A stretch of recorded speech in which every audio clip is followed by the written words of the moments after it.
Fueron construidas por nuestros antepasados antes de Cristo, a una escala increíble. Sus creadores se atrevieron a llevar la ingeniería a niveles desconocidos que aún hoy nos sorprenden. Arquitectura y escultura siguen en pie, a la sombra de sus geniales creadores. Ahora, desvelando los secretos del pasado, podemos acceder a los enigmas de su construcción, que les valió la más alta distinción como las 7 maravillas del mundo antiguo.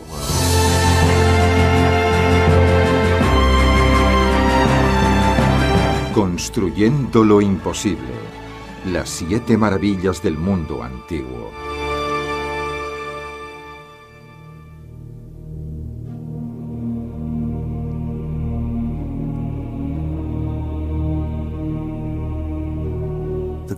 La Gran Pirámide es la única superviviente de las 7 maravillas del mundo, los monumentos más bellos y majestuosos de la historia de la humanidad. El resto ya ha desaparecido, llevándose consigo los secretos de su historia y de su construcción. Sentaron las bases de los grandes éxitos de la humanidad y se convirtieron en los pilares de la arquitectura y escultura moderna.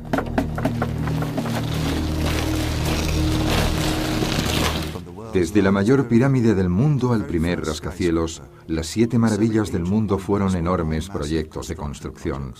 Sus creadores aceptaron el reto para satisfacer sus enormes ambiciones. Las 7 maravillas del mundo son un buen ejemplo de cómo algunos construyen para impresionar y levantan obras y construcciones a una escala increíble, como si desearan que la gente al verlo dijera, ¿cómo han podido hacer todo esto? Para solucionar problemas de construcción casi insuperables, algunos arquitectos con visión de futuro tuvieron que resolver algunas incógnitas con resultados extraordinarios. Los jardines colgantes de Babilonia estaban situados en lo alto, mostrando todo su colorido en medio del desierto. Los jardines colgantes de Babilonia me intrigan muchísimo. De las 7 maravillas del mundo, es la que yo preferiría que siguiera en pie. Es algo tan extraordinario que hace volar la imaginación. Exóticos y misteriosos nos han hechizado a lo largo de los siglos. Si el pueblo de Babilonia se asentaba en una árida llanura, ¿cómo pudieron concebir algo así? Los jardineros de la antigüedad tenían grandes conocimientos de horticultura, pero ¿qué plantas podían cultivar en los jardines colgantes? Las primeras grúas fueron utilizadas para construir el templo de mármol más grande del mundo. Estaba sostenido por un conjunto de columnas estriadas de 18 metros de altura. ¿Cómo pudieron nuestros antepasados conseguir tanto detalle trabajando a esa gran escala? Utilizando técnicas muy simples, solventaron los problemas más difíciles. Con precisión milimétrica fueron bajando los bloques de mármol macizo de 40 toneladas de peso. Es uno de los ejemplos de cómo los arquitectos griegos dieron respuesta al deseo de construir enormes edificios con enormes bloques de piedra, que requerían nuevas tecnologías para conseguirlo.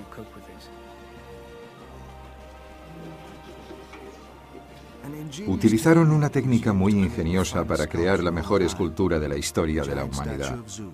La gigantesca estatua de Zeus, realista en todos sus detalles. ¿Cómo fue posible crear una estatua de marfil más alta que un edificio de 4 pisos? El abrumador brillo y resplandor de los materiales utilizados en una estatua de ese tamaño es algo que solo podemos imaginar. El escultor que la hizo utilizó una receta secreta para dar forma al marfil. Pero, ¿cómo consiguió ese realismo? La originalidad de su diseño ha llevado a artistas y escultores a copiarlo a lo largo de los siglos. Un faro fue el primer rascacielos del mundo y medía más de 120 metros de altura. ¿Cómo pudieron nuestros antepasados construir a esa altura sin maquinaria moderna? La luz dorada del faro llegaba a 50 millas mar adentro. ¿Qué mecanismo podía proyectar un haz de luz a esa distancia? Durante siglos, los secretos de su construcción permanecieron ocultos bajo el mar. Estamos en el lugar preciso, el sitio submarino. Ahora, un arqueólogo marino y su equipo están recuperando los restos del fondo del mar para descubrir cómo se sostenía el faro. Las 7 maravillas del mundo antiguo crearon las tecnologías de construcción de hoy en día. La invención de la grúa por parte de aquellos antepasados les permitió, y hoy en día nos permite, levantar grandes pesos hasta lo alto de un edificio. Los antiguos se atrevieron a levantar construcciones muy altas. Hasta hace poco más de un siglo, la Gran Pirámide siguió siendo la estructura más alta de la Tierra. Solo gracias a la ingeniería moderna hemos dominado la tecnología para levantar edificios aún más altos, construyendo nuestros mejores rascacielos e incluso edificios hechos de vidrio. Una cosa que he aprendido a respetar de los egipcios son las proporciones de esas pirámides. Los egipcios lo hicieron correctamente hace 4000 años. Los antiguos constructores corrieron riesgos para intentar lo imposible. Ahora nada se deja al azar. Los ordenadores nos han permitido poner a prueba los diseños, cosa que antes no podíamos hacer, y eso nos ha dado confianza para seguir trabajando en ellos y arriesgarnos. Un buen ejemplo del temprano uso de los ordenadores fue el edificio de la Sydney Opera House, con una estructura excepcional. Hoy en día los edificios llegan al cielo, pero sus cimientos están profundamente anclados en el pasado. Se basan en las 7 maravillas del mundo antiguo, que siguen desafiándonos y sorprendiéndonos después de miles de años. Sus orígenes se encuentran en el antiguo mundo griego.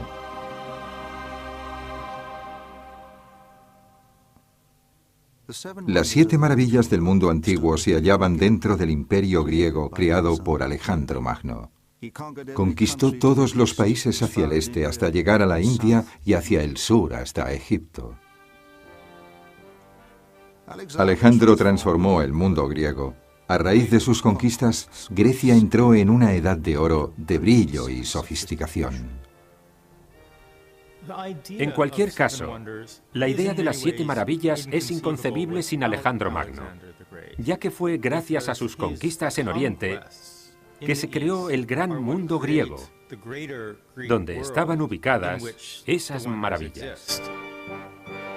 Alejandría, la ciudad que lleva el nombre del general griego, se convirtió en la ciudad más maravillosa del mundo y en el centro de todo el conocimiento. Aquí, en el siglo III a.C., se elaboró la primera lista de las 7 maravillas del mundo.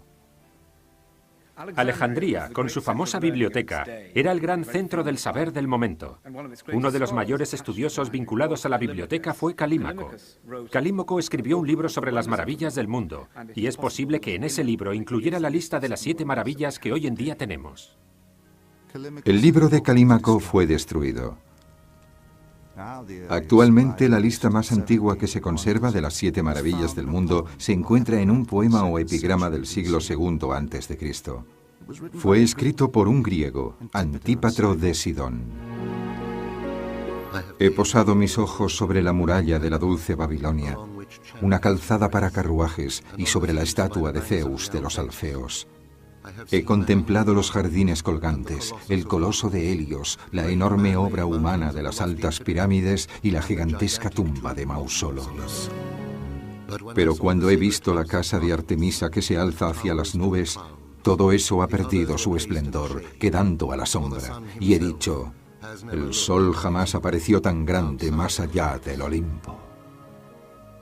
Pero ¿por qué había 7 maravillas? Probablemente el simbolismo de la palabra 7 se remonta a Babilonia, donde encontramos el origen de la semana de 7 días, por ejemplo, y que parece estar relacionado con la idea de que existe un mes lunar de 28 días que consta de 4 fases, de 7 días cada una de ellas. Los griegos creían que había 7 planetas, incluyendo la luna y el sol, así que la idea de que el 7 era un número importante tenía una base natural. Después de Antípatro, la lista de las 7 maravillas fue cambiando a lo largo de los siglos, a medida que las civilizaciones sucesivas iban incluyendo sus propios logros. Los romanos añadieron el Coliseum. Los escritores cristianos incluyeron el Arca de Noé y el Templo de Salomón en Jerusalén. La lista actualmente aceptada de las 7 maravillas del mundo antiguo fue recopilada durante el Renacimiento. Cuando el artista holandés Maarten van Heemskerk llegó a Roma en el siglo XVI, país, se quedó tan impresionado con los tesoros clásicos de la ciudad que hizo una serie de grabados representando las 7 maravillas del mundo.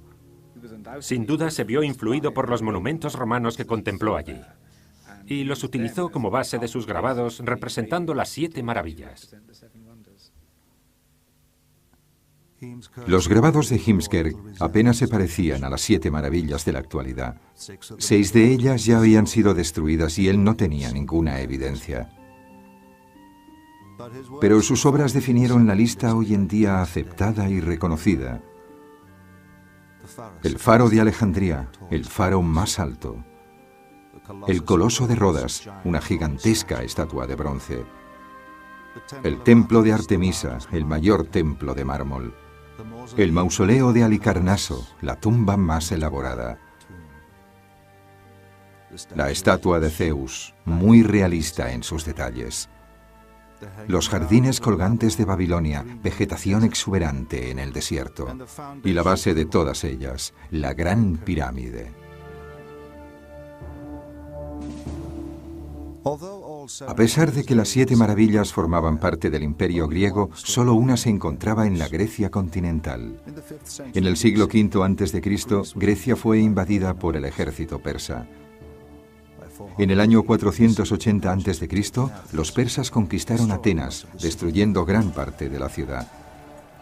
Sin embargo, los griegos contraatacaron y derrotaron a los persas. Al cabo de 10 años, el gran estadista Pericles subió al poder.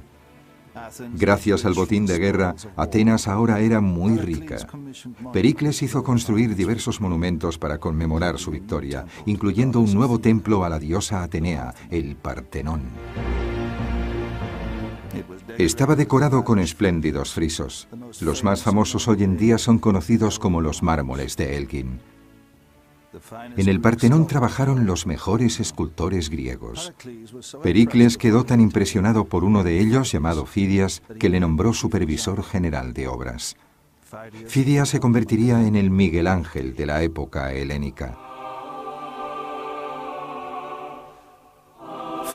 Fidias recibió el encargo de realizar una estatua a la diosa Atenea para colocarla en el interior del Partenón. Esculpida en oro y marfil, medía 12 metros de altura. Se levantaban estatuas y monumentos a lo largo y ancho de todo el país y existía una intensa rivalidad artística. Fidias decidió que su Atenea superaría cualquier otra estatua de Grecia. El gran éxito de Fidias fue afrontar el reto. Cuando terminó la estatua de Atenea, todas las ciudades griegas querían una igual. Fidias era considerado un genio, pero su nombre se vio ensombrecido por el escándalo.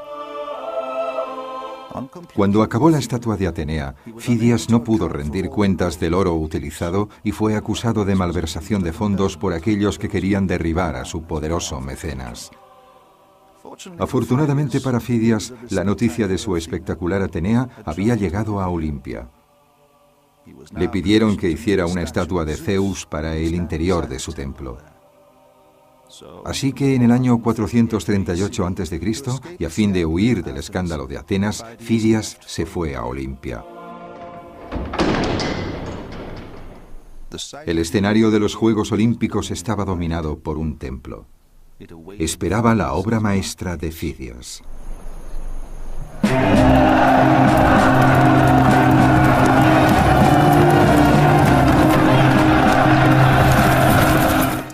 Los Juegos Olímpicos atraían a competidores de todo el mundo helénico. Cuando se celebraban los Juegos en honor de Zeus, el dios supremo, las guerras se detenían.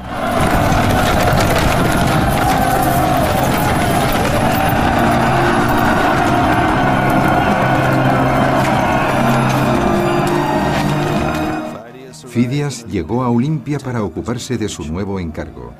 Con su reputación en juego, se dirigió al gran templo. Todo indica que los iliones, al ver u oír lo que sucedía en Atenas, dijeron: queremos una estatua igual y queremos que la haga Fidias. Y fueron y se la encargaron.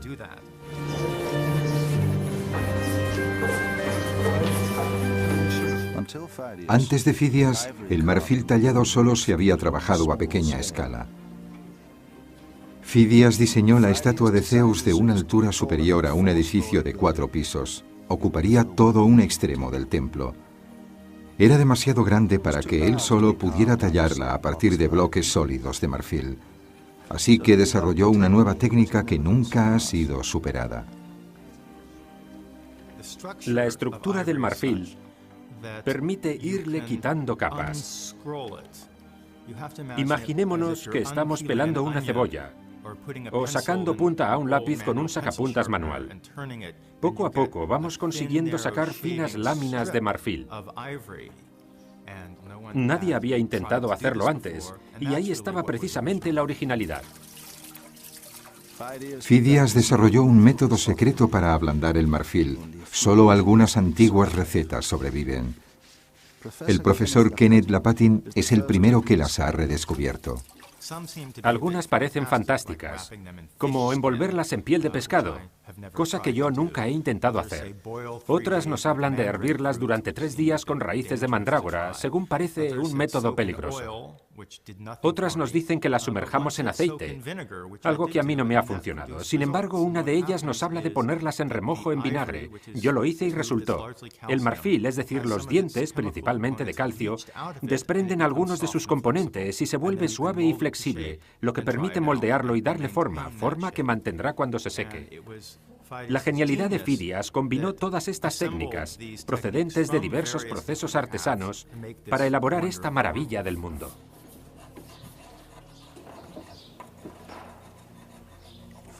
Fidias y sus ayudantes siguieron cuidadosamente esta técnica para moldear cada detalle.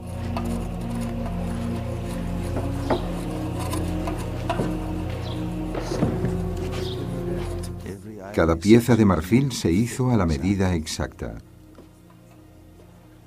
La estatua de Zeus empezó como una estructura de madera. En ella se fijaron las partes moldeadas de marfil. La estatua fue construida pieza a pieza hasta llegar a 14 metros de altura. Pasaron 7 años hasta que Fidias se dio por satisfecho y consideró que todo estaba perfecto. Entonces la estatua de Zeus fue montada en el interior del templo. Tenía muchísima fama, pero nada de eso te preparaba para el shock que sufrías cuando entrabas por la puerta del templo y veías la imagen.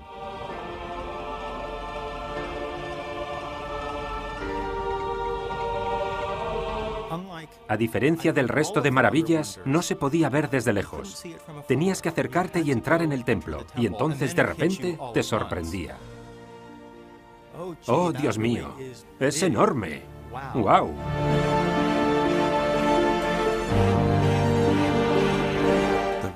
El escritor Estrabón, en el siglo I después de Cristo, fue crítico con esta revolucionaria composición. El escultor puede ser criticado por no haber estimado las proporciones correctas. Nos presenta a Zeus sentado, dándonos la impresión de que si Zeus se pusiera de pie, levantaría el techo del templo.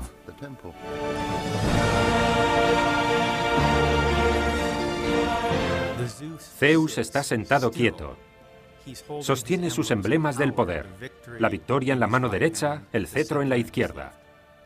Pero no hace nada. La tranquilidad de los dioses le da mayor poder, porque tiene la posibilidad de actuar. Es muy consciente de ello, y esta calma y tranquilidad se convierte en un sello distintivo del estilo clásico.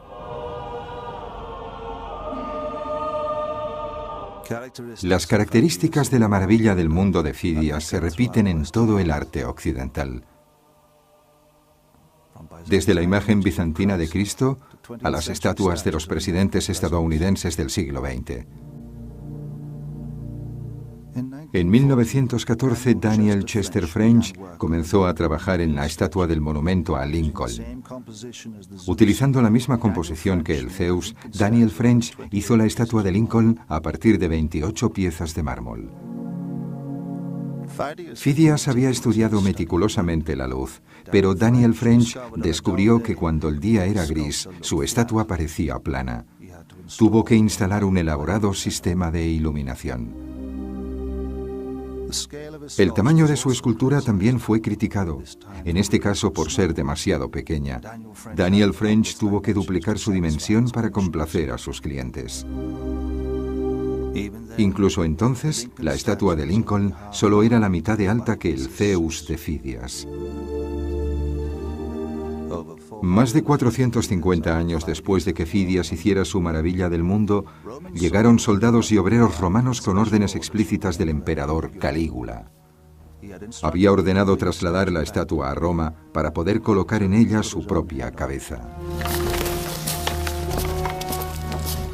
Según la leyenda, la estatua soltó una carcajada tan fuerte que el andamio se derrumbó y los obreros huyeron.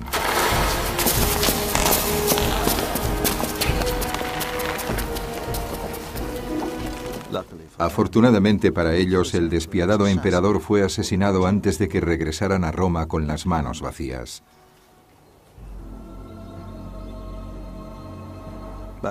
En el año 391 después de Cristo, la Iglesia cristiana prohibió el culto pagano y cerró los templos. Los Juegos Olímpicos cesaron y el gran santuario de Olimpia se fue deteriorando. Cuando Zeus tenía 800 años, fue adquirida por Lousus, un chambelán imperial de Constantinopla, y trasladado a la colección de arte de su palacio.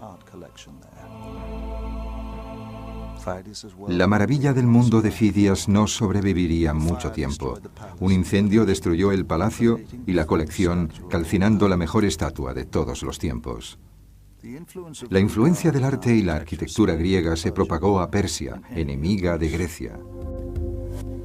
En el extremo occidental del imperio persa estaba la otrora gran ciudad de Halicarnaso. Hoy en día es la pequeña localidad de Bodrum, situada en la actual Turquía. A primera vista parece un lugar poco probable para albergar una maravilla del mundo, pero en el siglo IV a.C. era la capital de un poderoso imperio marítimo. En el interior, más allá del puerto, se encuentran las ruinas de una tumba, el edificio más extraordinario jamás construido. Medía como un edificio de 14 pisos de altura, combinando variedad de estilos, y estaba cubierto de estatuas. Nos ha dejado la palabra mausoleo, utilizada desde entonces para describir todas las tumbas. Su estilo ha sido copiado en todo el mundo, desde la logia masónica en Washington al Memorial de Melbourne, en Australia.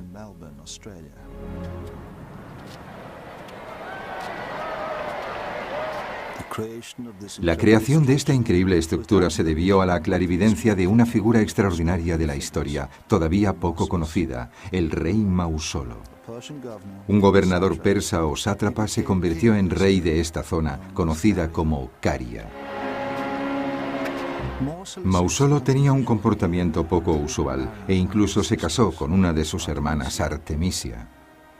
Imprevisible y testarudo, fundó una dinastía basada en el control tiránico. Mausolo se casó con su hermana mayor Artemisia, algo muy curioso porque los matrimonios entre hermanos parece que no habían existido en la familia antes de su generación. Desde el día en que se convirtió en rey en el año 377 a.C., Mausolo protegió su reino encarnecidamente.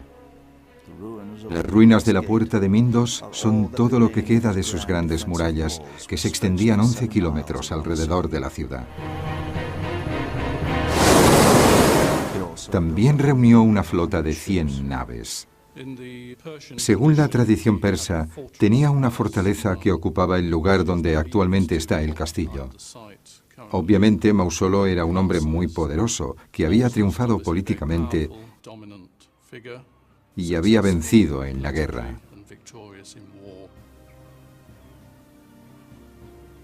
Sus fuerzas estaban preparadas para repeler cualquier ataque griego, aunque Mausolo valoraba abiertamente la cultura griega. Engañado por la visión de su propia grandeza, planeó la construcción de una gran tumba. Eligió un arquitecto griego para diseñarla. Se llamaba Piteo. Era desconocido y poco convencional. No sabemos exactamente de dónde procedía, pero era un arquitecto teórico pionero. probablemente el arquitecto teórico más importante del siglo IV a.C. Tenía opiniones muy firmes sobre lo que valía en el diseño arquitectónico y lo que no. Los persas tenían una tradición en la construcción de tumbas. Mausolo quería seguir el ejemplo del rey persa Ciro el Grande, pero su tumba sería mucho más grande. Piteo diseñó un edificio extraordinario. Desafiaba los estilos convencionales de la época. Dejando aparte la Gran Pirámide, su altura sería 2 veces la de cualquier otro edificio conocido del mundo occidental, 14 pisos de altura. La tumba sería única e incorporaría diferentes estilos de diferentes países. En la parte superior, algo nunca intentado antes en la arquitectura, una gran estatua. A continuación, un techo escalonado inspirado en las pirámides de Egipto. Debajo, unas columnas griegas propias de la arquitectura de los templos.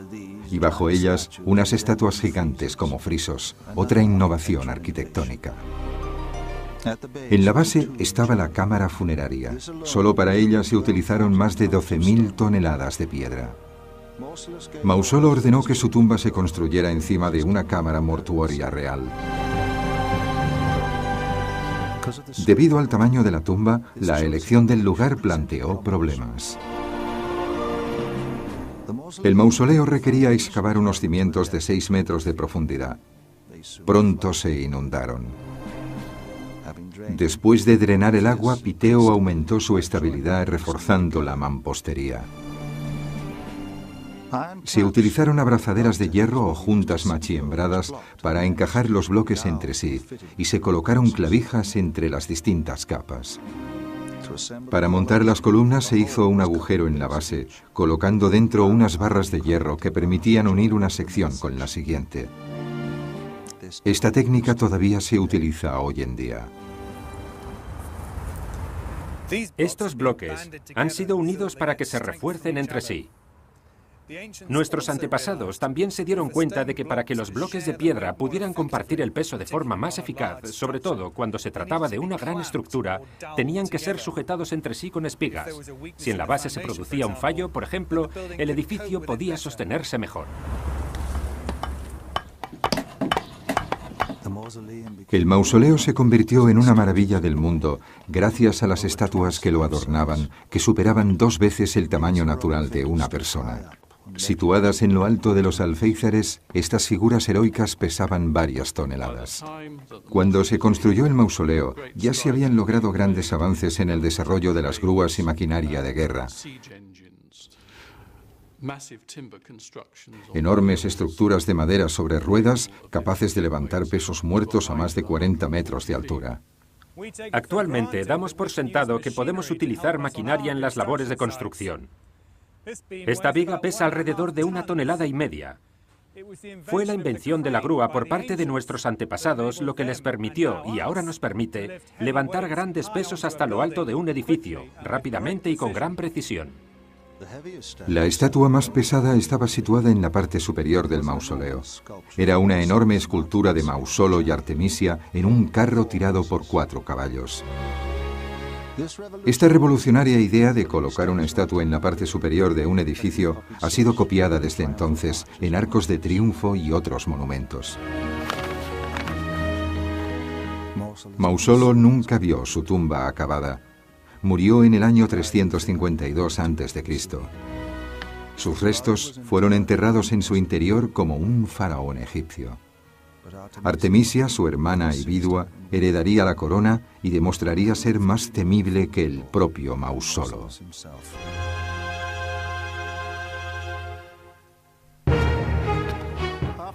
Tras la muerte de Mausolo, Artemisia se convirtió en reina. Su ascenso al poder no tenía precedentes en el mundo occidental. Artemisia continuó supervisando la construcción de la tumba. Durante su corto reinado demostró su fortaleza. Su valentía en la guerra llevó al rey persa Jerjes a exclamar que sus hombres se habían convertido en mujeres y sus mujeres en hombres.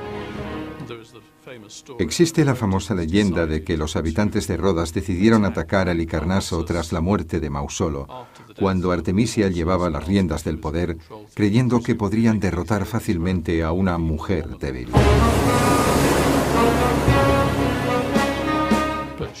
Sin embargo, ella logró engañarlos y los capturó. Después se dirigió a Rodas con la flota de Halicarnaso y la conquistó.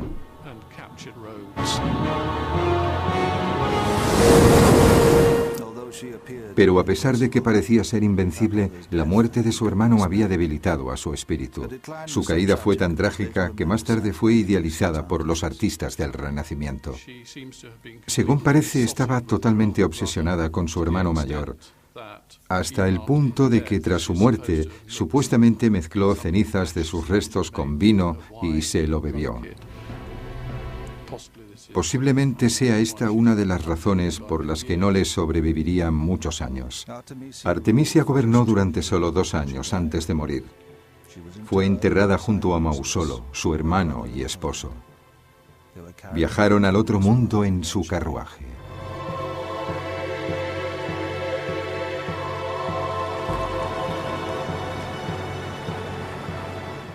El mausoleo fue terminado tras la muerte de Artemisia.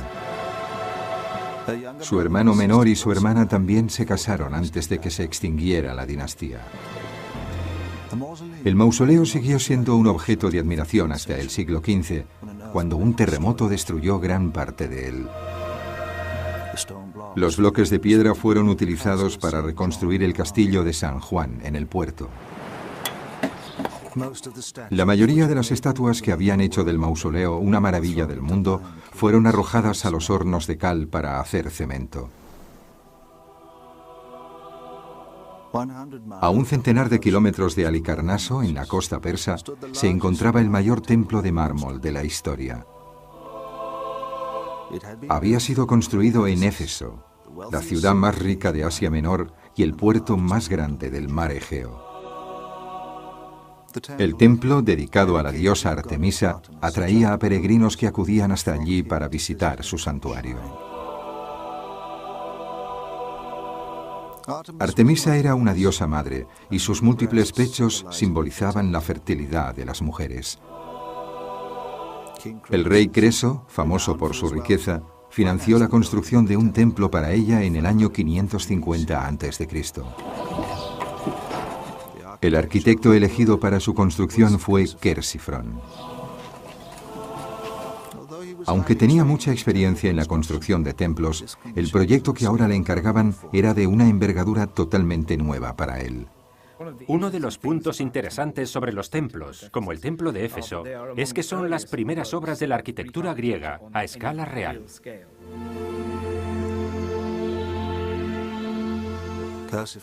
Es posible que Quersífron visitara los templos de Tebas en Egipto y que se inspirara en su entramado de columnas.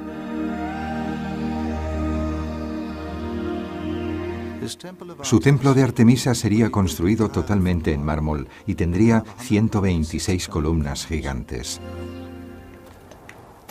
El primer desafío de Quersífron fue asegurarse el suministro constante de enormes bloques de mármol. Las canteras estaban a 11 kilómetros del lugar de construcción y algunos bloques de mármol podían pesar hasta 40 toneladas.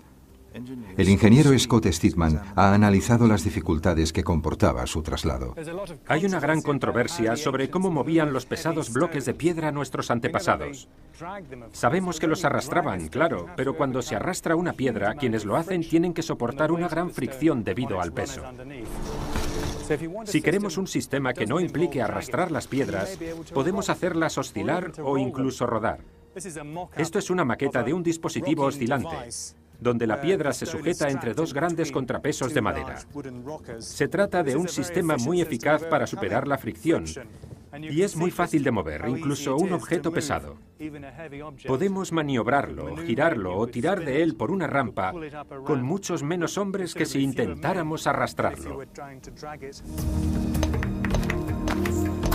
Los métodos de Quersífron para mover las piedras eran mucho más avanzados que los de los egipcios 2000 años antes.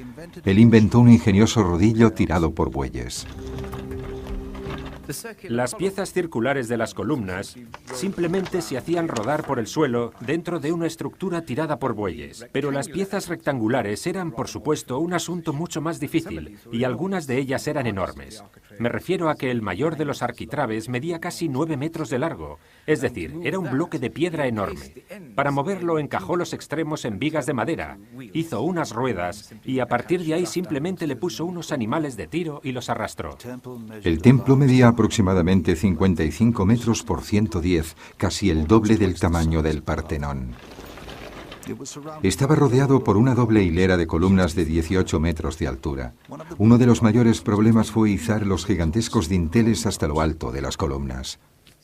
Estas piedras pesan de 5 a 10 toneladas cada una. ¿Cómo lograron los antiguos griegos levantar pesos tan enormes hasta la parte superior de un templo? Sabemos que en el antiguo Egipto utilizaban una especie de grúa voladiza, denominada shaduf, para sacar agua. Y sabemos que los antiguos griegos usaban el mismo mecanismo, pero a una escala mucho mayor para levantar pesos en los muelles, cargas e incluso barcos. Así que podemos imaginar que es muy posible que usaran el mismo tipo de grúa voladiza en el interior del templo, tal vez montadas sobre un montículo de tierra y piedra para poder construir una plataforma a medio camino del templo que les diera el impulso necesario para llegar a lo más alto.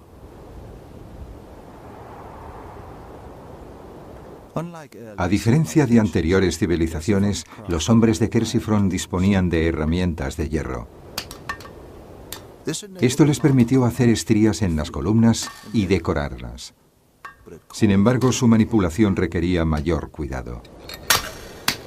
Una de las grandes dificultades planteadas al maniobrar estos enormes bloques de piedra es la precisión que se necesita para colocarlos en el lugar exacto del edificio. Hacen falta técnicas que permitan ajustarse al máximo y realizar pequeños cambios de posición, etc. Quersiphron tenía que asegurarse de que los dinteles de mármol de 40 toneladas eran colocados exactamente en la posición correcta. De lo contrario, todo el templo podía venirse abajo como un castillo de naipes. Estuvo a punto de suicidarse cuando tuvo que enfrentarse a la colocación de la última pieza. Los egipcios se habían enfrentado a un problema similar cuando tuvieron que bajar un sarcófago de 60 toneladas a un pozo de 30 metros de profundidad. Su solución fue sencilla. Llenaron el pozo con arena y colocaron el sarcófago encima de ella. Entonces cavaron un pozo al lado y a medida que fueron sacando la arena por otro pozo, el sarcófago fue bajando. Quersiphron adoptó esta técnica egipcia para resolver su problema. Una de las técnicas utilizadas por Quersiphron fue la de colocar un montón de sacos de arena y situar encima el arquitrabe, de modo que al ir quitando la arena de la base, el arquitrabe fuera descendiendo lentamente hasta la posición correcta. Esto permitía una manipulación precisa y cuidadosa. La arena se sacaba lentamente de los sacos, bajando la piedra hasta el lugar correcto.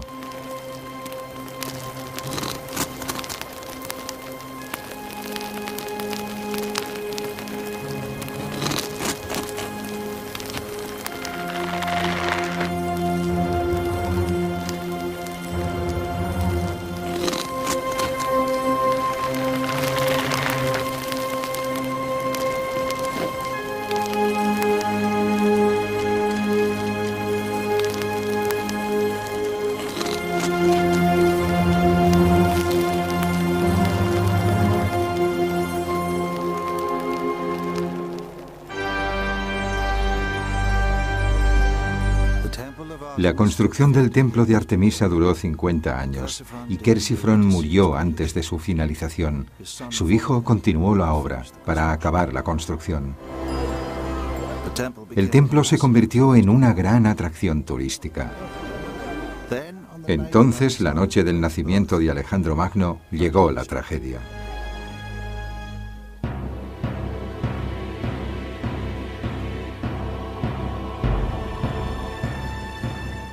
Según la leyenda, la noche en que nació Alejandro Magno, la diosa Artemisa abandonó el gran templo para estar con él.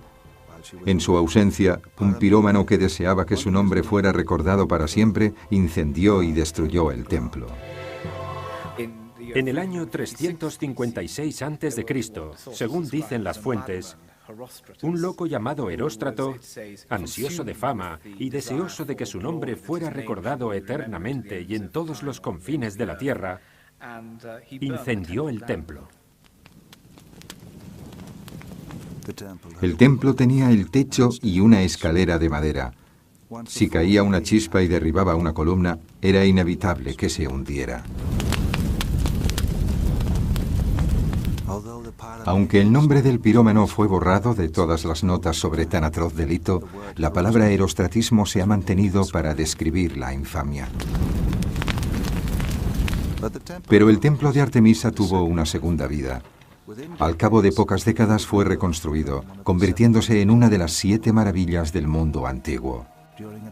Durante su reconstrucción, Alejandro Magno conquistó todos los países del Mediterráneo oriental, incorporando Babilonia y Egipto al imperio griego. La ciudad de El Cairo, capital de Egipto, cuna de la maravilla más antigua del mundo. La Gran Pirámide sigue en el corazón de la cultura egipcia. A las afueras de la ciudad se encuentra la meseta de Giza, donde se ubica un grupo de pirámides. Las pirámides son las tumbas de los faraones. Señalando al cielo, aseguraban a los faraones un buen viaje al otro mundo. El faraón era enterrado en una cámara oculta, en el interior de la tumba. En la muerte, como en la vida, era adorado, temido y respetado. De las 80 pirámides del antiguo Egipto, la Gran Pirámide es la más grande. Fue construida en el año 2560 a.C. por el faraón Keops. Al igual que todos los faraones, Keops era más que un rey. Los egipcios creían que era la viva imagen de un dios que había bajado a la tierra. La Gran Pirámide es la estructura de piedra más grande del mundo. Eclipsa todas las comparaciones. Casi tan alta como el monumento a Washington, dentro caben 5 catedrales. Sin embargo, su construcción se llevó a cabo sin maquinaria, incluso sin herramientas de hierro. ¿Cómo pudieron construirla los egipcios? En el siglo V a.C., el historiador griego Heródoto intentó hallar la respuesta. Consiguió reunir datos a partir de los rumores de los sacerdotes locales. La información que ha dejado es poco fiable. El faraón Keops obligó a sus súbditos a trabajar como esclavos para su propio beneficio. Algunos se vieron obligados a arrastrar los bloques de piedra desde las canteras en las montañas de Arabia hasta el Nilo. El trabajo se hacía en 3 turnos mensuales, con 100.000 hombres en cada turno. La maldad de Keops no es algo que se pueda considerar, a partir de lo que dice Heródoto, como un hecho histórico irrefutable. Es cualquier cosa menos eso.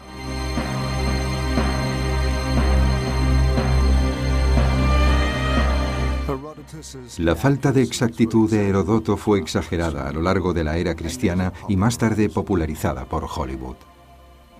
Los productores, cuando hacen este tipo de películas, muestran a los esclavos construyendo la pirámide. Los esclavos pueden construir edificios enormes, pero jamás harán nada genial. Pero si haces algo con cariño y crees que es la tumba del rey, que será un dios, entonces lo consigues. Garantizar el éxito del viaje al otro mundo del faraón era el deber de todos los egipcios. A los campesinos se les pedía que trabajaran en estas cosas como un servicio al país, ya que los esclavos, naturalmente, no participaban en ellas. Los egipcios no tenían un sistema de esclavitud en el sentido griego o romano.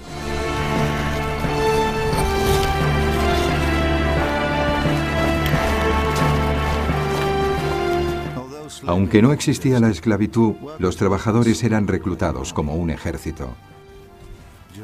Durante las inundaciones anuales, los agricultores trabajaban en las pirámides. Era preferible a pasar hambre. Con todos sus defectos, El sistema gubernamental de Egipto fue uno de los más satisfactorios de la historia de la humanidad. Fue un sistema de gobierno que duró más de 3.000 años. Y los sistemas solo duran mientras existe cierto grado de consentimiento por parte de los pueblos sometidos.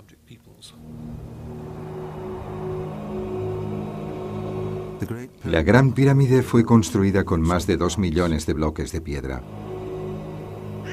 La construcción de la pirámide fue la mayor hazaña arquitectónica, pero ¿realmente trabajaron 100.000 hombres en su construcción?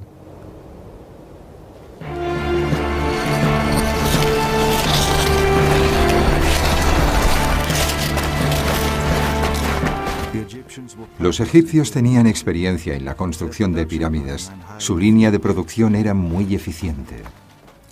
En lugar de los 100.000 esclavos de Heródoto, solo se utilizaron 20.000 obreros. En lugar de soldados con látigos, recibían ayuda en caso de estar enfermos o resultar heridos. Los egipcios pusieron médicos sobre el terreno para cuidar de los obreros. He encontrado que muchos obreros tenían una mano rota y les ponían maderas para que pudieran apoyarla. Otros tenían rotas las piernas. En todas las tumbas de hombres y mujeres hemos encontrado que los esqueletos presentaban lesiones en la espalda porque participaban en el traslado de pesos pesados y fallecieron durante la construcción de las pirámides.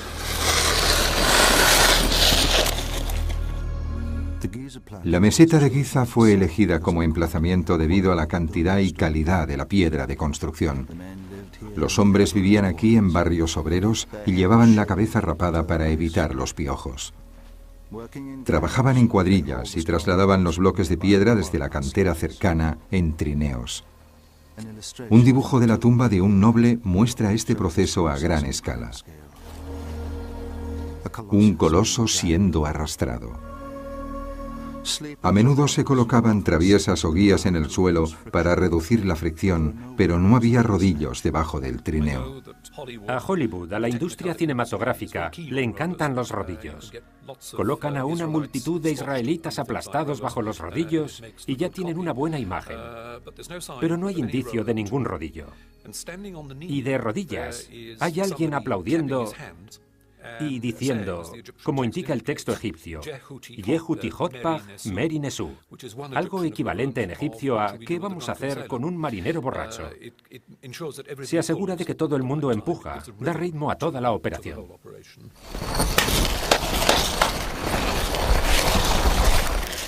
En la parte inferior de la Gran Pirámide se utilizaban los bloques más grandes que pesaban 5 toneladas o más.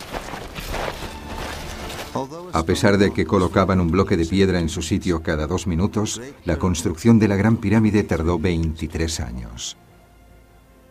Si los egipcios tenían tiempo y disponían de mano de obra disciplinada y de estas técnicas, podían conseguir lo que necesitaban conseguir. Incluso hoy en día, la construcción de la Gran Pirámide sigue siendo el misterio más increíble en la historia de la arquitectura, la base de todas las maravillas futuras.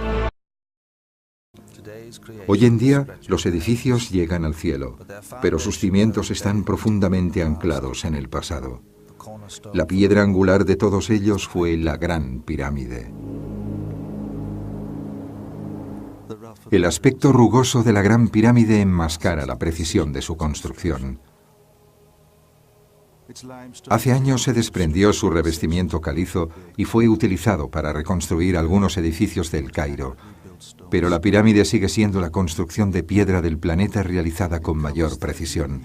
Ocupa 13 hectáreas, el equivalente a 9 campos de fútbol, pero todos sus lados tienen una exactitud milimétrica. Personalmente creo que las pirámides levantaron Egipto. La construcción de las pirámides llevó a los egipcios a pensar sobre arte, arquitectura, astronomía, y es gracias a todo ello que se convirtieron en genios. Tenían que construir la tumba del rey que se convertiría en un dios. Los antiguos egipcios diseñaron la base como una brújula. Uno de los lados, alineado con las estrellas, va de norte a sur. Es incomprensible cómo pudieron crear un cuadrado exacto con la simple ayuda de la geometría y un poco de cuerda. El ingeniero Scott Steadman nos indica un posible método para trazar una pirámide que quizás fue el utilizado por los egipcios hace 4.500 años. Uno de los misterios de nuestros antepasados es cómo lograban hacer con tanta precisión construcciones tan grandes como las pirámides en desiertos como este. Hay varias teorías al respecto, pero he aquí una forma muy sencilla de trazar un ángulo recto. Simplemente hacen falta unos conocimientos básicos de geometría y un trozo de cuerda. A partir de ahí tenemos que encontrar el punto medio exacto y marcarlo. A continuación lo usaremos para trazar un ángulo recto, señalando una línea norte-sur por detrás de mí. Aquí está la mitad exacta. Voy a señalarla con un cordel verde para no perderla de vista. Scott forma un triángulo con la cuerda. Ata los extremos alrededor de dos postes situados en la línea norte-sur y estira la mitad de la cuerda buscando el punto medio. Aquí está la marca verde. El truco está en que por muy fuerte que yo estire, la tensión será la misma en ambos lados de la cuerda. Señala el punto medio con un poste. Hace lo mismo en el otro lado y señala también el punto medio. Alineando ambos puntos con un cordel, Scott ha creado un ángulo de 90 grados. Esa es la línea original norte-sur y esta es la nueva línea este-oeste. Lo bueno de este sistema es que no lo haces solo una vez. Puedes hacerlo desde cualquier punto, alrededor de toda la pirámide. A partir de ahí das la vuelta en el sentido contrario a las agujas del reloj y después en el sentido de estas. Cada vez el error es menor hasta llegar a la precisión deseada. El Dr. Hawass ha descubierto los restos de los trabajos originales del supervisor. En nuestras excavaciones encontramos agujeros de unos 40 centímetros de diámetro. Nadie comprendía su función. Después averiguamos que estos agujeros tenían algo que ver con la preparación de la base cuadrada de la pirámide. Cuando acababan de marcar la base cuadrada de la pirámide, cortaban la roca y hacían la propia base, de unos 8 metros de altura, utilizando roca de la misma meseta. Trasladaban piedras de la cantera hasta una pequeña rampa y después las levantaban hasta la base.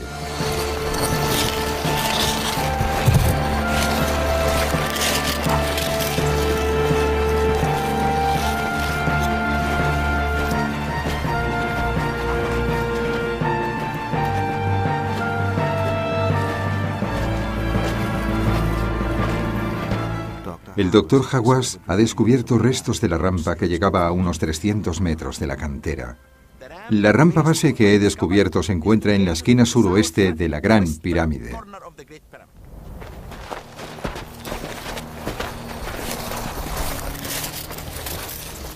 El Dr. Hawass cree que una vez habían llevado los primeros bloques de piedra hasta la base, los alzaban utilizando un cinto o una rampa en espiral. Esta se situaba en la parte exterior de la pirámide. Estaba hecha con barro y escombros.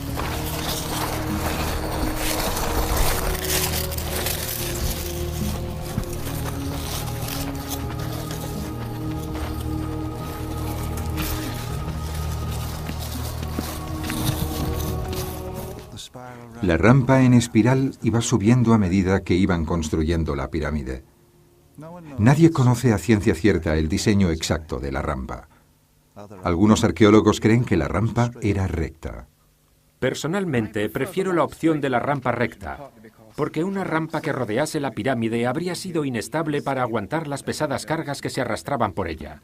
Además, es difícil imaginar cómo podían arrastrar bloques tan pesados al llegar a las curvas de esa rampa.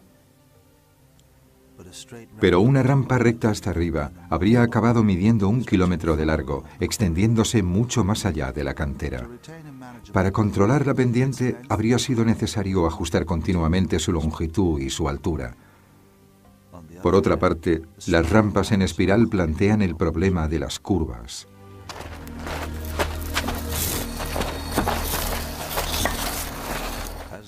A medida que la Gran Pirámide iba creciendo, las piedras eran más pequeñas. Es posible que para poder maniobrar utilizaran rodillos situados debajo de las piedras. Los constructores usaban las técnicas más sencillas. Los egipcios utilizaban herramientas de piedra y herramientas de cobre. Cobre a menudo mezclado con arsénico, que lo endurecía. Sin lugar a dudas no usaban hierro. De hecho, los egipcios llegaron a la edad de hierro en época muy tardía. Sin utilizar herramientas sofisticadas, las piedras se ajustaban con absoluta precisión a 150 metros de altura. Hasta hace poco más de un siglo y medio, la Gran Pirámide fue la construcción más alta de la Tierra. Una vez totalmente levantada, parecía una escalera. Ya estaba lista para ser recubierta de piedra caliza de la mejor calidad. Empiezas a alisar de arriba a abajo. Haces un trozo en la parte de arriba, te sujetas con el cinto y bajas un poco, después otro poco, hasta que ya está todo. Después de 23 años, la tumba de Keops, la pirámide más grande de la historia, estaba acabada. Las pirámides son las construcciones más antiguas existentes en la Tierra, y la Gran Pirámide es la única maravilla del mundo antiguo que sigue en pie. Ha sido imitada en numerosas ocasiones. Su forma equilibrada ha inspirado a uno de los arquitectos más famosos de hoy en día, I.M. Pei. Pei diseñó la pirámide de cristal del Louvre de París. Las pirámides macizas construidas de piedra son para los difuntos. Esta pirámide transparente hecha de cristal es para los vivos. Una de las cosas que he aprendido de los egipcios son las proporciones de la pirámide de Giza. Es la única que encontramos que convence desde todos los ángulos. Tanto si la miras de frente como si lo haces desde un ángulo de 45 grados, no es ni muy plana ni muy puntiaguda. Eso prueba, al menos para mí, que en ese punto los egipcios estaban en lo cierto, hace 4000 años. La pirámide de Keops fue tan admirada que su hijo y su nieto quisieron seguir sus pasos y construyeron sus tumbas junto a la suya, en la meseta de Giza.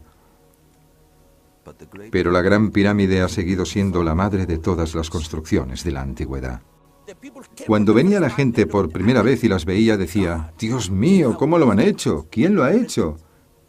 Los árabes, a su llegada en el siglo IX después de Cristo, exclamaron: «El hombre teme al tiempo y el tiempo teme a las pirámides».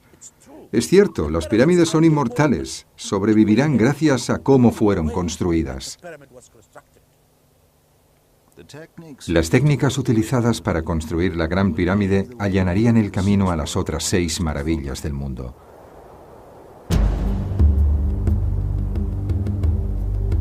La Gran Pirámide, base del resto de maravillas del mundo, fue construida en el año 2650 a.C.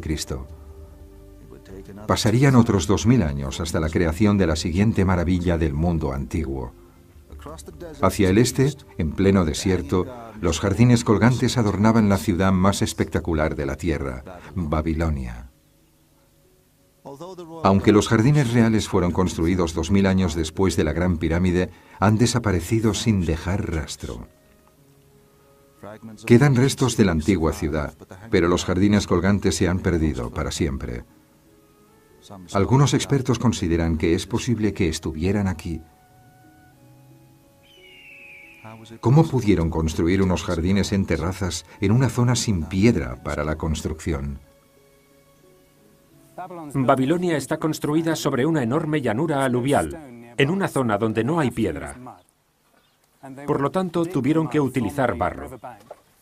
Excavaron en el barro de la orilla del río, formando una especie de foso alrededor de la ciudad, y después con el barro hicieron ladrillos. Una vez cocidos al sol, disponían de un material realmente fuerte. Pero no se pueden hacer ladrillos directamente del barro.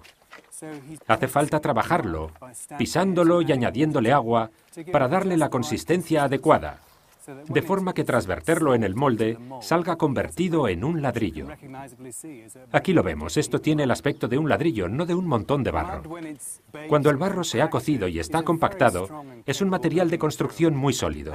En la historia de la antigüedad existen muchos ejemplos de muros de altura considerable construidos utilizando tierra y barro cocido.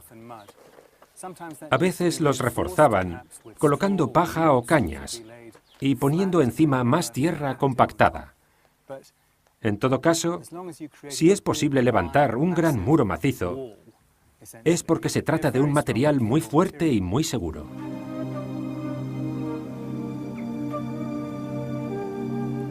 Babilonia estaba situada junto al Éufrates, en el actual Irak. En el siglo VI a.C., el rey Nabucodonosor la reconstruyó. Sus murallas eran tan espectaculares que el poeta griego Antípatro las citaba como una de sus 7 maravillas. Heródoto también quedó impresionado ante ellas. Formaban un cuadrado. En la parte superior había pasarelas, suficientemente amplias como para permitir pasar 2 carruajes. A lo largo de las murallas existían un centenar de puertas de bronce.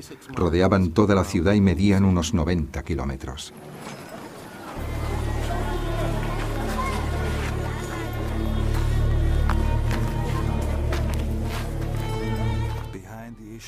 Tras la puerta de Ishtar, dentro de las murallas de la ciudad, las calles habían sido trazadas como una cuadrícula. Babilonia era la mejor ciudad del mundo. Una mezcla de sofisticación y orden.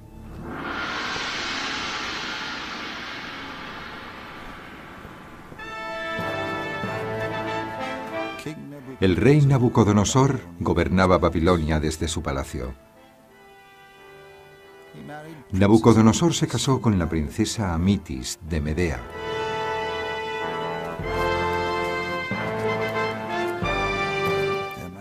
Su matrimonio simbolizó la venturosa unión entre sus respectivos países.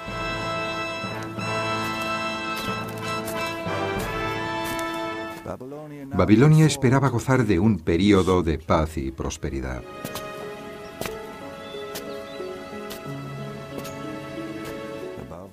Para festejar esta nueva era, Nabucodonosor construyó en la parte superior del palacio los jardines colgantes.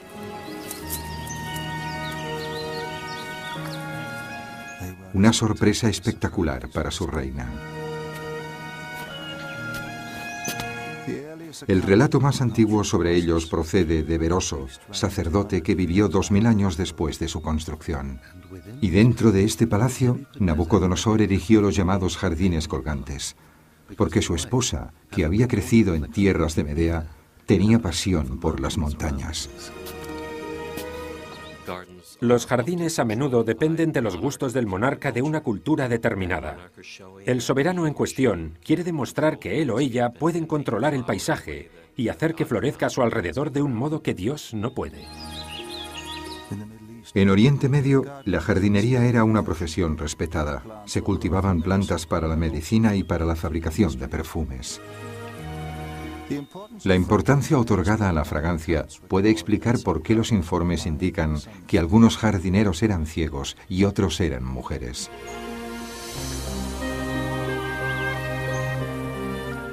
Según parece, el jardinero de Nabucodonosor era un especialista llegado de Judea. Algunos testimonios indican que recibía víveres y suministros especiales de palacio.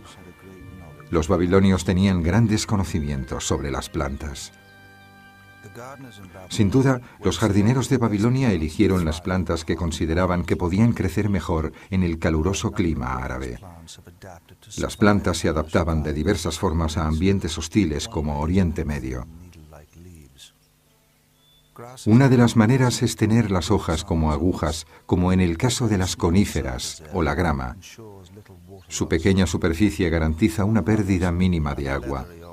Otras tienen hojas coriáceas para prevenir la pérdida de agua. A menudo son de un tono gris que refleja la luz del sol. Algunas plantas tienen las hojas cubiertas de pelillos que reducen el efecto secante del viento y atrapan el aire frío de la noche para mantener la planta fresca durante el día.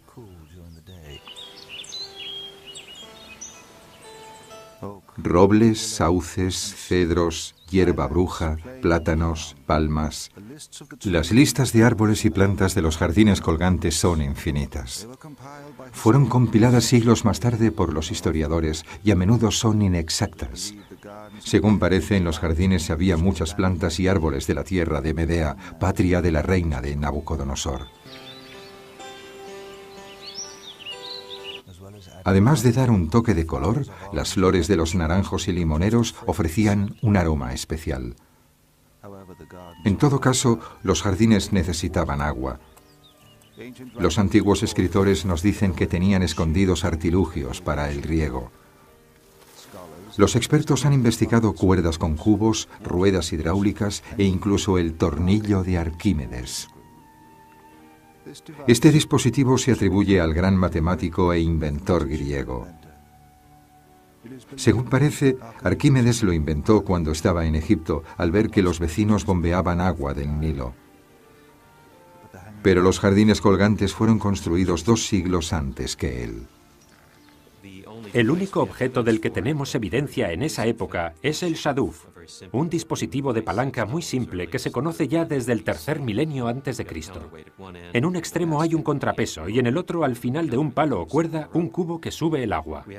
Existen imágenes de él a partir del 2000 antes de Cristo. Existen imágenes en el arte asirio, momento en el que los jardines colgantes estaban en funcionamiento, y en cambio no hay imágenes de ningún otro dispositivo. Así que parece que esta es la única solución posible. Hoy en día superamos los problemas de ingeniería con maquinaria. En la antigüedad a menudo solo podían confiar en el trabajo del hombre, y en Babilonia había infinitas provisiones. La percepción occidental de los jardines colgantes ha sido muy idealizada. Jardines en terrazas con agua abundante e incluso cascadas.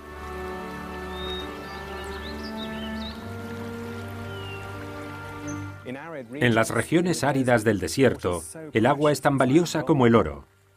Es preciso controlar cuidadosamente su uso. Dejaban bajar el agua por los canales y le abrían paso para que corriera por los jardines durante solo unos 10 minutos al día. Después la volvían a cerrar hasta el día siguiente.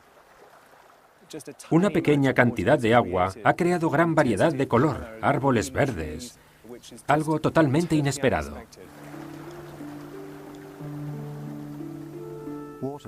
Es posible que cogieran el agua del Éufrates y que la subieran a una cisterna en la terraza superior. Desde allí se filtraría hasta llegar a los diferentes niveles del jardín. El riego de los jardines colgantes es solo parte del enigma al que se enfrentan los arqueólogos. El rompecabezas más desconcertante ha sido encontrar su ubicación exacta.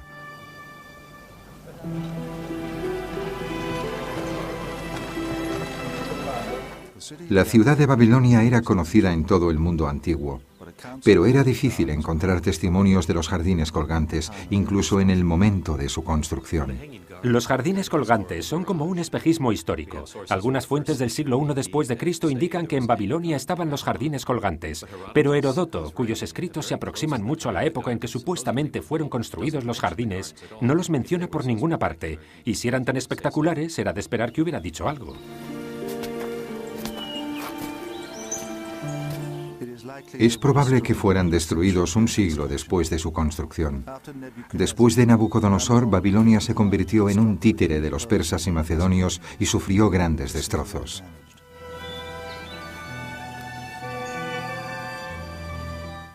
Sabemos que Babilonia fue destruida por el rey persa Jerjes en el 480 a.C. Es difícil imaginar que la fragilidad del mecanismo y la fragilidad misma de las plantas pudieran sobrevivir a ese tipo de prueba. Algunos arqueólogos han buscado su ubicación en otros lugares. La explicación más convincente dice que existe una confusión en el inicio de esta leyenda y que realmente los jardines colgantes se refieren a los jardines del palacio construido por un rey asirio en Nínive, que fue la gran capital del reino asirio aproximadamente 100 o 150 años antes de Nabucodonosor. A pesar de su corta vida, los jardines han adquirido el estatus de leyenda.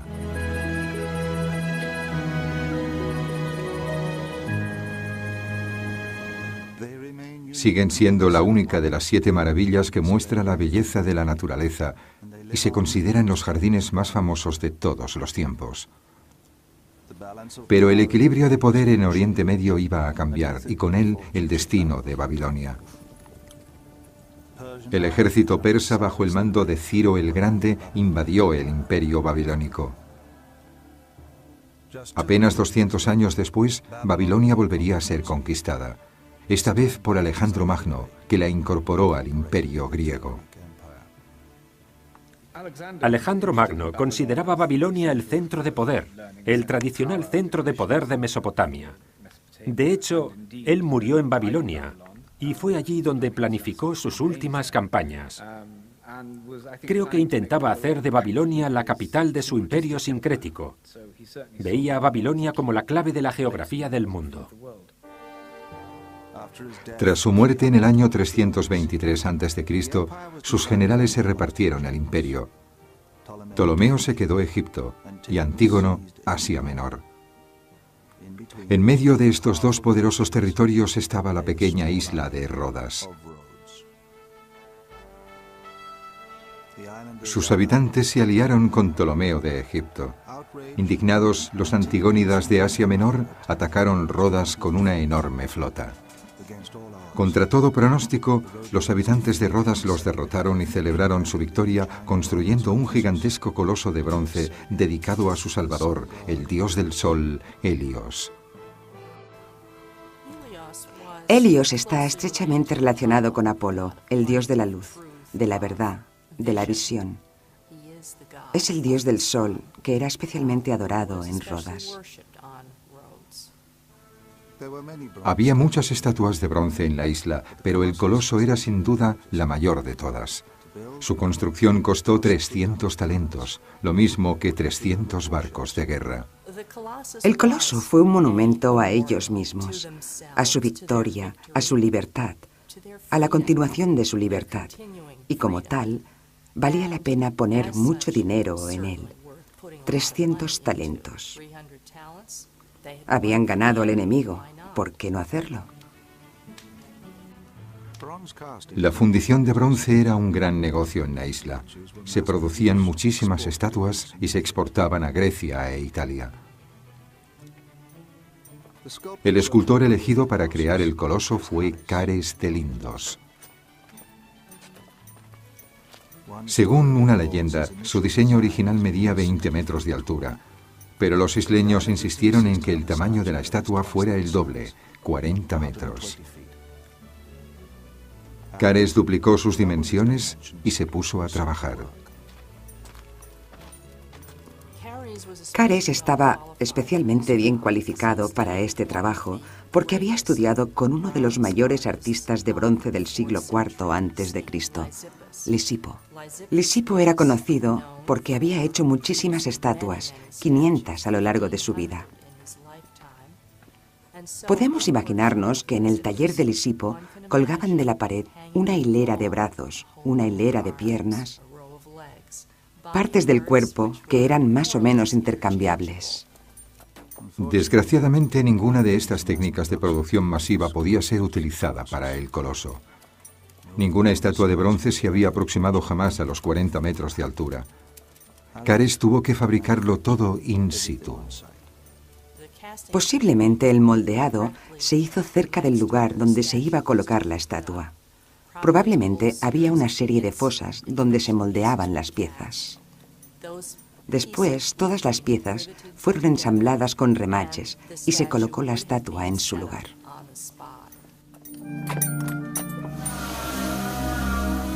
Las técnicas básicas de la fundición de bronce han cambiado poco a lo largo de los siglos. A partir de un modelo a escala, el primer paso es hacer una reproducción. Hoy en día se rellena un molde de látex con cera líquida. Es posible que Cares utilizara arcilla o terracota. Cuando se quita el molde, la reproducción de cera queda ahí. Seguidamente, la reproducción es recubierta de un revestimiento resistente al calor y colocada en un horno. La cera interior se derrite y sale a través de tubos y canales. Ahora ya se puede rellenar la reproducción hueca con el bronce fundido. Cuando se enfría y se retira la carcasa, el bronce permanece. El coloso fue tomando forma. Pieza a pieza, cada sección de bronce fue unida a una estructura de madera y hierro. El hierro se había utilizado para armas y herramientas. En la época clásica también era usado en la fundición del bronce. Para sostener un proyecto determinado durante la fundición, se utilizaban espigas de hierro.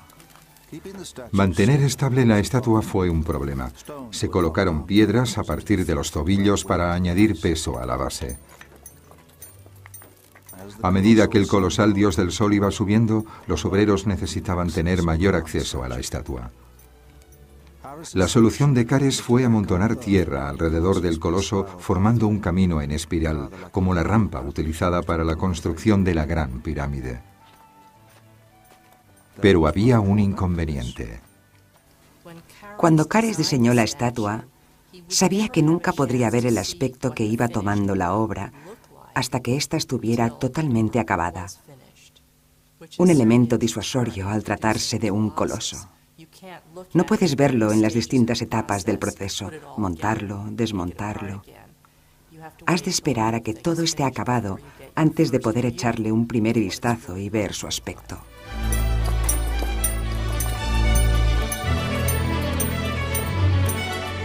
Cuando Cares llegó a la cabeza del coloso, la montaña de tierra medía 30 metros de altura.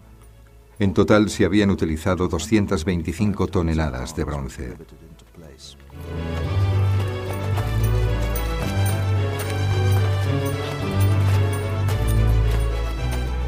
En la corona se colocaron rayos de oro, apuntando al sol. Tras 12 años de trabajo agotador, retiraron la montaña de tierra.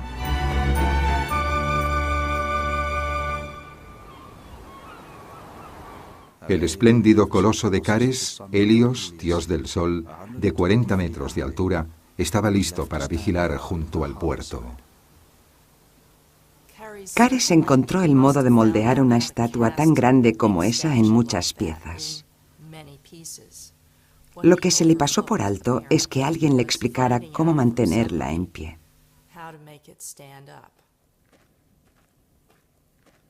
Cuando haces una estructura a gran escala, tienes que pensar cuidadosamente cómo se va a mantener en pie. Lo que a pequeña escala funciona bien, puede no hacerlo cuando es mucho mayor. En el caso de una gran escultura hueca, por ejemplo, el peso de la propia carcasa puede sobrecargarla, y así una construcción o una escultura alta, fina y esbelta será mucho más vulnerable al viento y a los terremotos. El coloso solo se mantuvo en pie 56 años.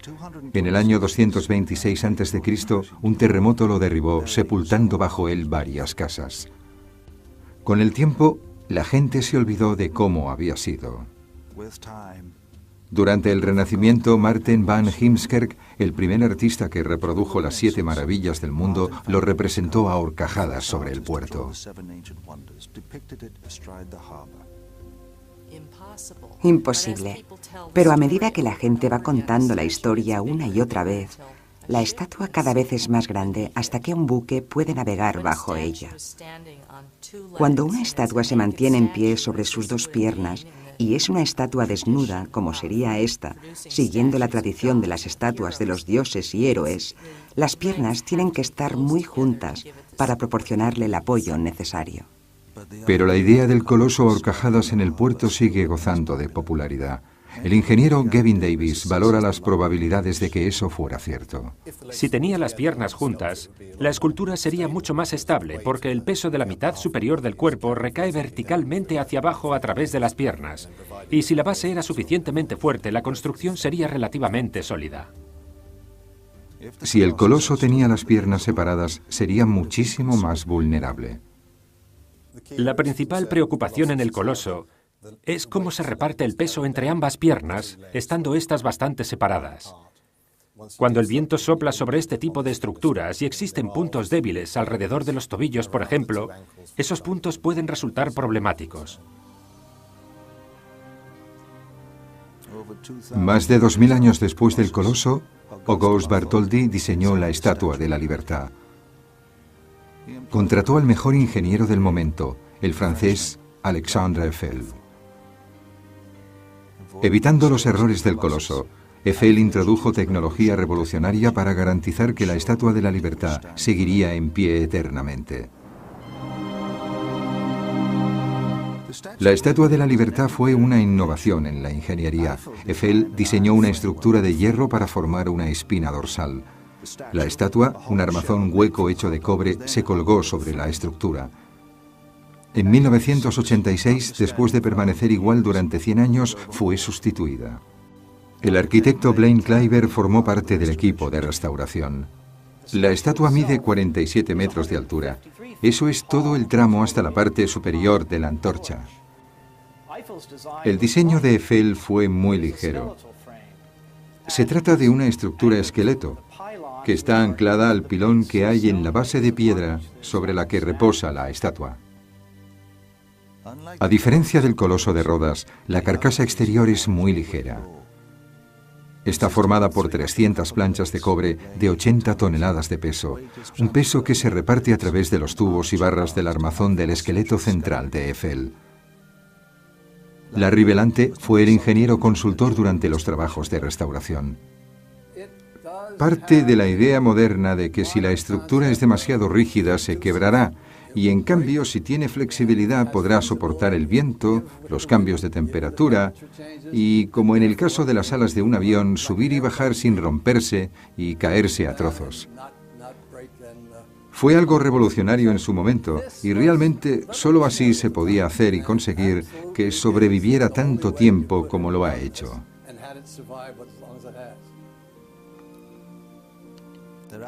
Existen planes para usar esta tecnología para reconstruir el coloso en la isla de Rodas. Nikolaos Kotsiamanis, uno de los escultores más importantes de bronce en la actualidad, sueña con recrear el coloso. Ha realizado enormes estatuas de bronce. Ahora tiene intención de construir el coloso, de modo que soporte la altura de un edificio de 15 pisos. Propongo 2 diseños diferentes. El primero es un coloso, con el brazo así. Sin embargo, la nueva tecnología nos permite hacer cosas distintas. Y por eso tengo una segunda propuesta, con el brazo estirado, ofreciendo la luz al mundo. Ahora disponemos de la tecnología para hacerlo. Junto con la Estatua de la Libertad, será la mayor estatua, pero tendrá una ventaja sobre aquella, simplemente porque estará unida a esta especie de volante. Una de las maravillas del mundo va a ser recreada. Y eso es lo principal. Eso es lo hermoso. En el siglo III a.C., el coloso derribado seguía siendo una maravilla del mundo. Viajeros de todo el Mediterráneo acudían en masa para admirar sus gigantescas ruinas.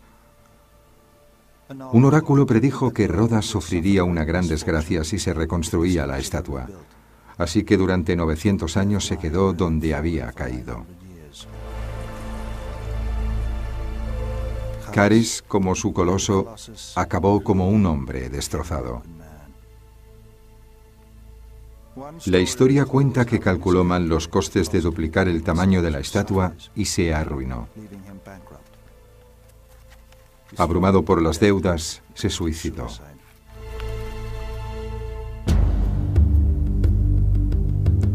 La última de las 7 maravillas del mundo fue construida en la ciudad que dio a luz a todas ellas, Alejandría.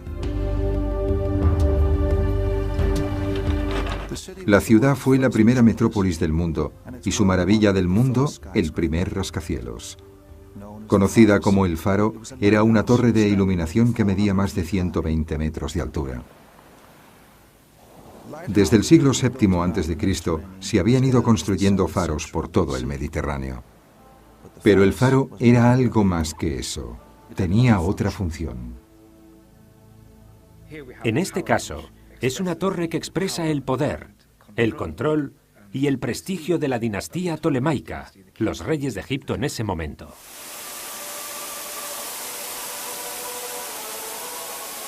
Alejandría fue la primera megaciudad. Se construían palacios junto a palacios, pero el faro siguió superando a todo. Sin embargo, hay otro aspecto en el que Alejandría gana algún punto, mejor dicho, varios, sobre cualquier otra ciudad del mundo. Construido durante el reinado de Ptolomeo II, el faro anunciaba al mundo la grandeza de Alejandría.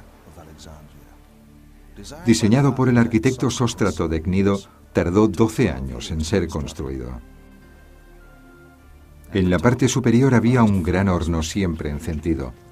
Proyectaba su luz dorada 50 millas mar adentro.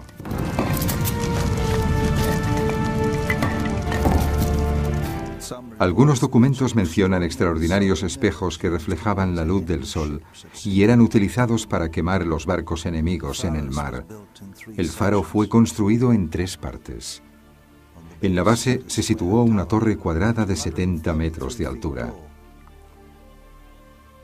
La segunda sección era octogonal y encima de ella estaba el equipo de iluminación. Se cree que en el interior había una rampa en espiral por donde los burros subían las cargas de combustible. Sabemos que había rampas en el interior y que los burros, por ejemplo, podían subir hasta lo alto de estas rampas con la carga.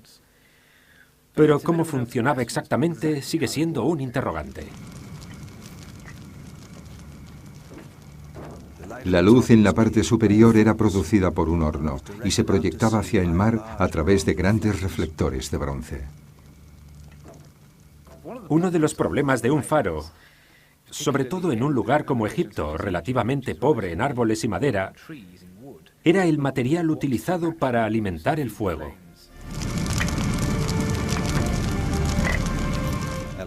Alejandría era el puerto más grande del mundo griego y probablemente la ciudad tenía acceso a muchas materias primas. Se han sugerido diversos combustibles que van desde la madera y el aceite a las grasas y resinas de los árboles. El faro fue construido de bloques sólidos de granito y piedra caliza.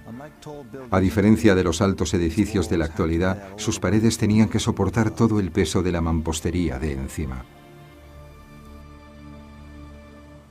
Las cubiertas exteriores de los edificios modernos son muy delgadas, son totalmente de vidrio, y las paredes en sí no soportan apenas peso. Esto se logra mediante el uso de una estructura. Esto de aquí donde me apoyo es un puntal de acero. La planta baja y el interior pueden estar completamente abiertos. La tecnología de la construcción utilizando estructuras apareció hace poco, con la llegada de materiales modernos como el acero y el hormigón. Antiguamente se veían limitados a la piedra y tenían que construir unos muros extremadamente gruesos y pesados para poder alcanzar la altura deseada. En el siglo XIX, Gilles Bourdet, un precursor de Eiffel, realizó la copia más ambiciosa del faro. Aunque nunca se llegó a construir, incorporó una estructura interior de metal en el diseño de un faro para iluminar París. Construido totalmente en piedra, no se sabe muy bien cómo el faro podía ser tan alto. Sin embargo, hay muchos testimonios antiguos que así lo indican. El faro de Alejandría es realmente una de las 7 maravillas mejor documentadas. A finales de la época clásica dejó de ser un faro y pasó a ser utilizado como mezquita. En realidad lo que hicieron fue construir una mezquita en la parte superior, donde había estado el faro. Algunos historiadores árabes dicen haber subido hasta allí y ofrecen excelentes descripciones con detalles de sus dimensiones, así que podemos estar casi seguros de que era tal y como se describe. Hoy en día, donde estaba ubicado el faro, que se mantuvo en pie hasta el año 1303, existe un castillo medieval. Denominado como la pequeña isla sobre la que fue construido, el nombre de faro se ha convertido en un nombre genérico para todas las torres de iluminación. Al igual que el mausoleo y el coloso, el faro fue destruido por un terremoto. Durante 700 años sus restos han descansado en el fondo del mar. Sin embargo, recientemente un arqueólogo marino ha empezado a sacar a la superficie la maravilla del mundo que ha permanecido oculta durante siglos. Cuando el faro fue derribado al mar, sus enormes bloques de piedra se esparcieron por todo el puerto. El arqueólogo marino Jean-Yves Semperer ha estado excavando en el sitio submarino. Todavía no puede comprender el alcance de su descubrimiento. La primera vez que nos sumergimos, no podíamos imaginarnos tal enorme y caótica colección submarina de miles y miles de columnas, bases de columnas, capiteles, obeliscos, etc. Fue algo increíble.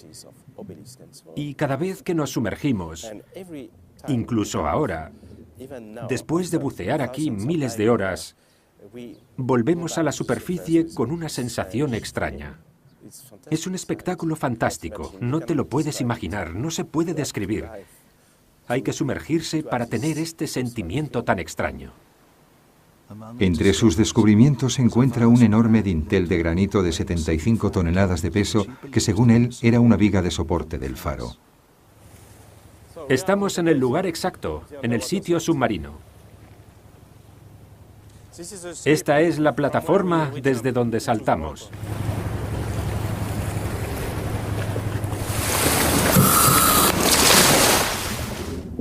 Geneviève lleva buceando aquí desde 1994.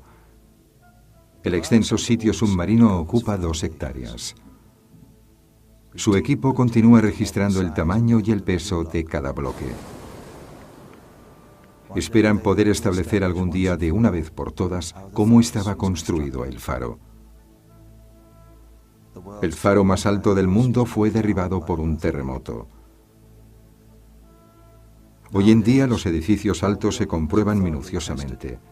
Gavin Davis examina la estabilidad del faro. Sin lugar a dudas, la construcción de esta estructura fue un gran desafío. Construir algo que supuestamente medía 120 metros de altura o más debería ser muy difícil en aquella época. Al comparar el faro con una de las grandes pirámides, por ejemplo, vemos que hay una gran diferencia porque las pirámides son de por sí una construcción más estable. Comparándolo con una pirámide que tiene una base mucho más amplia, es evidente que es una construcción muy alta y estrecha. Mientras que los antiguos construían adentrándose en lo desconocido, los arquitectos de hoy en día tienen la obligación de revisar cualquier duda. El edificio es el Hong Kong and Shanghai Bank. Se hicieron gran cantidad de pruebas para comprobar cómo podía responder en caso de viento. Actualmente los ordenadores nos permiten descartar incluso los aspectos más problemáticos e inverosímiles de los edificios, lo que significa que podemos diseñar apurando límites y proyectar edificios que funcionen mejor. Las maravillas arquitectónicas de hoy en día están avaladas por la ciencia y la tecnología. Las 7 maravillas se han convertido en iconos del mundo antiguo. No se mantenían en pie exclusivamente por las leyes de la ciencia, sino por la voluntad de una época, decidida a construir lo imposible. Las 7 maravillas del mundo formaron parte de una época de optimismo y de tentativas de utilizar la tecnología al límite para ir más allá de lo que nadie había ido nunca al crear estas monumentales construcciones. Arquitectura y escultura siguen debiéndoles la excelencia de su construcción.